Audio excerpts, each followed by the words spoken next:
Now, just how many more Charlottes, how many more Zakais, how many more children are out there that this plant could potentially provide relief for?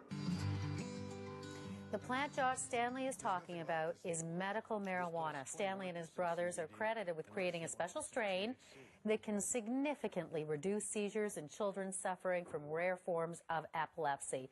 Known as Charlotte's Web, the strain is named after a 5-year-old girl who showed remarkable improvement after her first dose of the marijuana extract.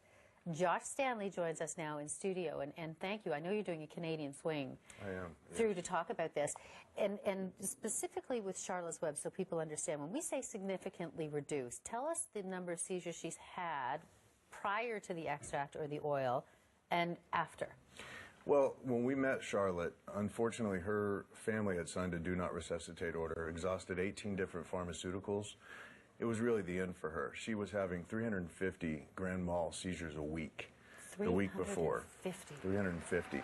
Immediately starting this all-natural organic treatment, she went from 350 seizures to 0.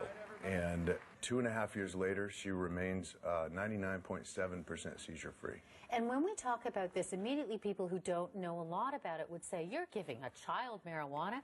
This isn't the psychoactive THC marijuana that we're talking about. No, it's not. This is a revolutionary strain that my brothers and I created.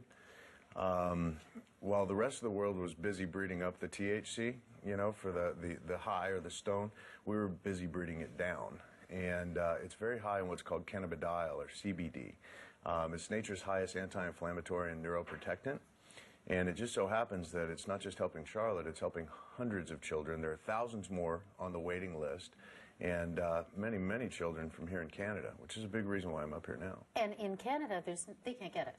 In Canada, no, they can't get it. The laws are very archaic here in that regard. Health Canada seems to want to push kids to smoking. Or people to smoking, because extracts aren't allowed. Toddlers at some stage of the game. Some of these are toddlers. Most of them are toddlers. Yeah, most of these kids are children with intractable epilepsy. They don't have time. So, you know, it's very difficult for them because when you hand them a joint, they tend to gum up the end of it. Oh, so this is oil that gets extracted from this particular strand of marijuana that you've developed. We can't get it here. From what I understand, some families who are at their wits' end wanting to help their child have actually moved to Colorado. Many families have actually moved to Colorado from all over the world, many from Canada as well. That's the problem. In Colorado, the kids can come there and get this treatment, but then they become prisoners in Colorado. They're not able to leave the state. So it's a similar problem in the United States. The United States is the #1 importer of hemp and hemp products, yet we can't grow it in the United States, though some states have enacted their own laws, Colorado being one of them. So there's a high number of what's being called, these children are being called medical refugees.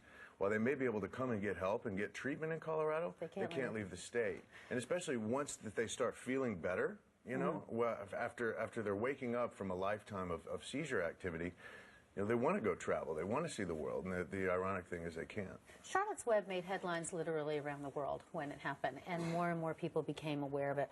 What about the clinical trials now, as the medical community is now taking a look at this? Well, you know, I'm very happy that the medical community is jumping into this. I'm glad that there are several pharmaceutical companies that are taking a look at this. But I think one thing to keep in mind here is that what we're talking about here is a nutraceutical. This is really one of the first times in history, if not the first time in history, that we're seeing a natural, organic, whole plant compound surpassing the efficacy of many FDA-approved pharmaceuticals. That's a historic event. It's astonishing. It is. You know, there's no additives to this. This is 100% non-psychoactive, completely benign, very, very safe. And yet, in Canada, kids can't have access to it. That's a problem, and that's a problem that needs to be fixed. You must have heard from so many families, and you'll be hearing from more now that you're in Canada speaking about it. Bev, that's what we hope for.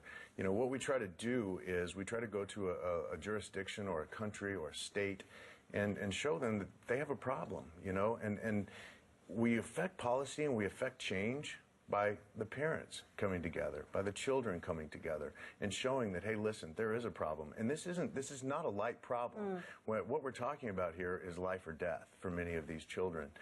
You know, we see it in the United States all the time. A child from a Midwestern state will pass away because they didn't have the time or weren't able to afford a move to Colorado. And some of these kids have to wear protective clothing because of the, you know, the hundreds of seizures. I mean, there's no quality of life there for some of them. Bev, most of these children, the quality of life is gone. Take, you know, Charlotte, for example. She was fitted in a wheelchair with a feeding tube in her belly, exhausted all options, couldn't walk, talk, she couldn't eat, no life function whatsoever. That's what most of these children are facing. There's not a lot of time. There's epilepsy and there's intractable pediatric epilepsy. These kids don't have time. They don't have time for a government to catch up to itself and start implementing logic. And that's why we're here. You know, if we have to, what we're going to do is, I mean, we're going to be growing this strain for kids here. If we have to, we'll teach families how to extract and make their own medicine, which is costly and dangerous and absolutely ridiculous in the year 2014. Come on, we can do better than that. Well, thank you for coming in to speak about it on your spin through. We'll keep in touch with you on this. Thanks so much. Thanks, Bev.